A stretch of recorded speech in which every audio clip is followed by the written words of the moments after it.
Hello everybody, my name is Metembe Thomas Chuma and this is Wilawa Data Analyst, and today we're going to be looking at a very interesting team that's called Stellenbosch FC.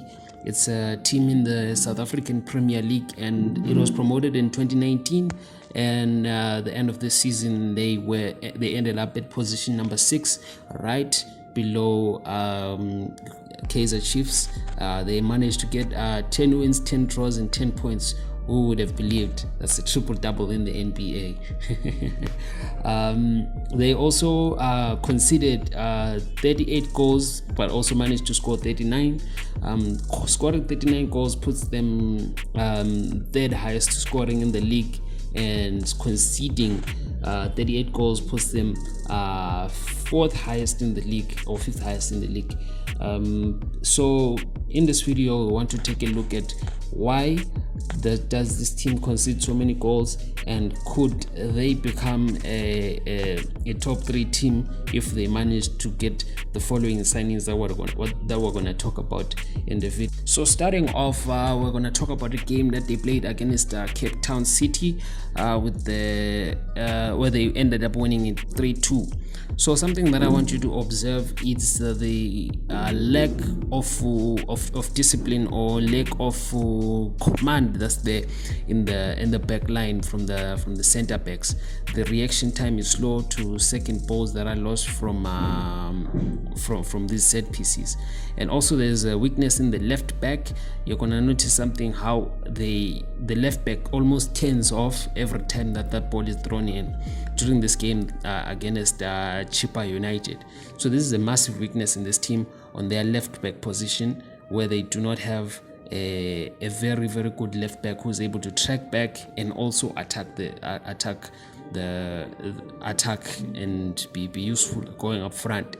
They also have a problem with their midfield, where they are very slow to track back when there's a transition in play, and we can see this. It creates a lot of opportunities for the team, and it's a massive sign that there's a weakness for them in counter attacks.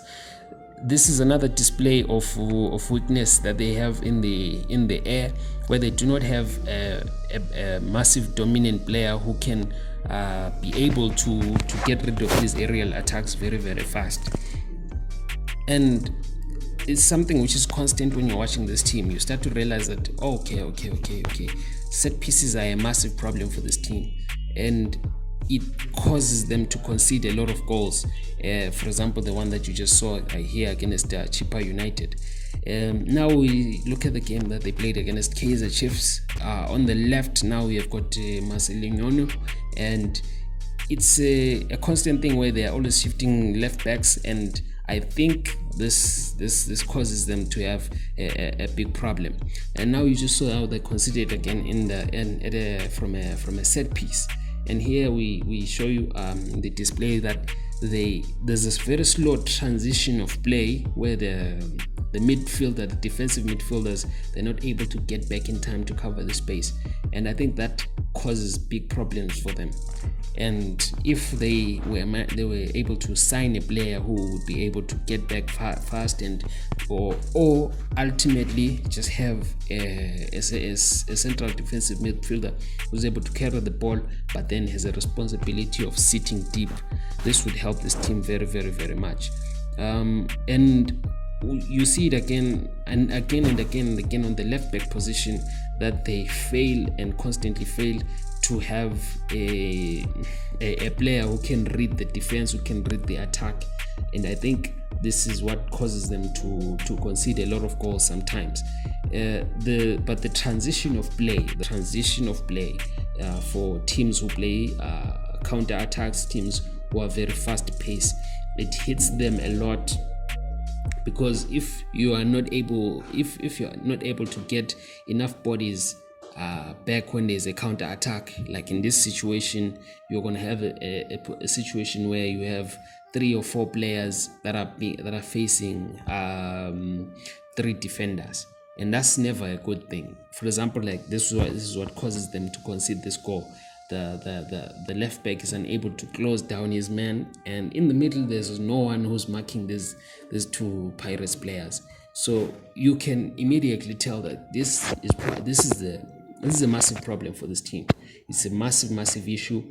They should be able to defend against counter-attacking football. And here you see that there's not enough pressing from the midfield. The midfielders, they go back and then they blame the defenders, but then that's not who really is to blame for that one, because he shouldn't have had that much time in the midfield to set his ball and shoot. There's too much distance between the defenders and the attacker, and you're gonna see this constantly. It's a pattern which keeps on repeating itself with this Stellenbosch team. I don't know what exactly will be going through the coach's mind or the player's mind, but I think it's something which should be addressed. And now we see how, despite the fact that they managed to maintain the shape, the players, they still get in behind very fast. And here we notice that the lack of a commanding center back. A commanding center back is quite important, because he wouldn't allow these errors to happen. He would be on his team constantly just pushing and pressing them. So here you look at the left back, right? The left back is supposed to be looking at the man who's right behind him, but then he fails to do that and he misses that ball, and that results in the goal. There's another that's exposing the weakness in the left back system of the Stellenbosch team. It would be much stronger if they had a better left back who was more solid. Like here, they fail to mark the man who is at the center of the box, and when he has the option to square the ball inside, it would be an easy tap in, but then no one is tracking that man. Nobody is tracking that man at all. And the left back in the second half was constantly getting beat by pace from the wingers, and this is something which shouldn't be happening if you have got a good solid center back. Now you look at the men in the center. They're not being marked, they're not being tracked, and the very tall number 45 there is quite open for a pass or a cross or whatever comes. Now I wanted to display here the big issue that they have is the lack of an aerial defender who's dominant in the air, and this leads them to concede another goal, which they shouldn't have if they had a good player in the air, and that would have resulted in them drawing or winning that game. But then they fail to get rid of these aerial threats, and this constantly results in them losing all of these games. Here we could blame the left back for this resulting play, but then that wouldn't be fair. This goal is on the midfield because they failed to track that number 7 who eventually puts in that ball. De Jong and the man who's next to him are to blame for that one. That's why I'm saying when they need a team which has got a central defensive midfielder who can read the game very well. So if you watch the game constantly, you start to realize, these are patterns that repeat themselves over, because that was a left ball that number 21 was also playing in the previous game that we reviewed. You can see that he made practically the same mistake as before. And here it was a game against Royal AM, but you notice if they managed to keep the shape of the defense very well, they defend properly, but that was an attack coming from the right. Now let's watch this set piece coming in. This set piece could have resulted in a goal if the goalkeeper was not able to hold on to that ball properly, and there was a situation of a second ball like the situation that we're gonna see now. I don't know why they are so disorganized for set pieces, but then at the same time they keep on conceding these free kicks and giving the opponents a chance in the final third by giving them these free kicks.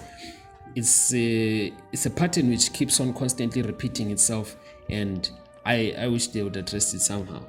in this game against Sundowns, they managed to keep their shape very well, but then you can also see the similar cracks are repeating themselves in this team, where they are not able to keep track of the man who's gonna receive the ball in the middle. I don't know why they keep constantly making this the same error, because even if you are able to maintain the shape of your defense very well, if the team goes wide and squares the ball and you are not tracking the man who's going to be the target for that ball, what's the point of it all then? So remember the thing that I had mentioned about giving the opponents too much space. It was repeated in that last clip, and now we're going to see another set piece goal that they conceded because of not being able to deal with these aerial threats decisively, and also not being defensively organized in set piece balls like this. So you ask yourself, why do they constantly keep conceding free kicks in these areas if they know that this is a massive weakness for themselves? I think it also comes down to defensive discipline, which is what a very good commanding center back would bring to this team, and I think it would lead them to conceding way fewer goals than they currently are right now. Another attack coming in from the left, which could have resulted in a goal, and the right back, he turns off after that attack is made. He doesn't anticipate that a second ball could come in, and this is a weakness that we should observe in this team, because it constantly repeats itself. And as you saw again, the attacker, they had way too much time. He wasn't being pressed, which is what a good central defensive midfielder will bring to this team. They are also failing to get rid of aerial attacks, which Pirates took advantage of from this team. And you can see everything that I've been talking about throughout this clip. It continues to play out continuously. It's a pattern with this team. They fail to press when they are in transition of play. They are not able to get back enough bodies, and this would result in the opponents having too much time outside the box. And in this situation, I think it was a deflection, but still, the fact that they had too much time to shoot the ball, to make that decision, to decide where he wants to take that ball, is giving the opponents too much respect. And I understand that they had a red card in this game, but still, they should have been able to organize themselves defensively much better than they displayed here. Now you see they concede another free kick unnecessarily. If they were able to maintain the shape, that wasn't going to be a big problem for them. But then the lack of discipline, the lack of defensive discipline, results in them conceding this free kick, and they are not able to be aggressive and deal with aerial threats.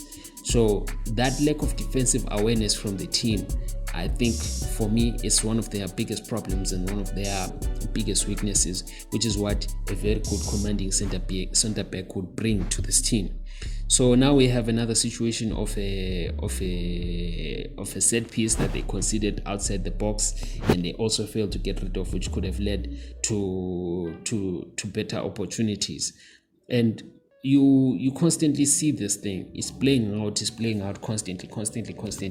It's patterns in teams, which shows you the importance of football analysis, right?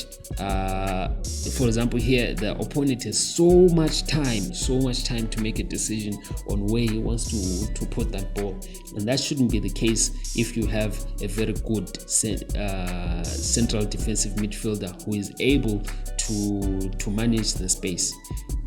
So now here they concede a goal.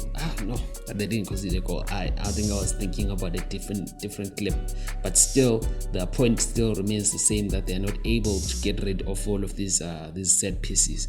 and now they concede a goal from a corner kick, which in my opinion should have been able to be stopped by the defense, because the man who scored the goal is not even a very, very tall guy, but you understand the need for this team to get taller players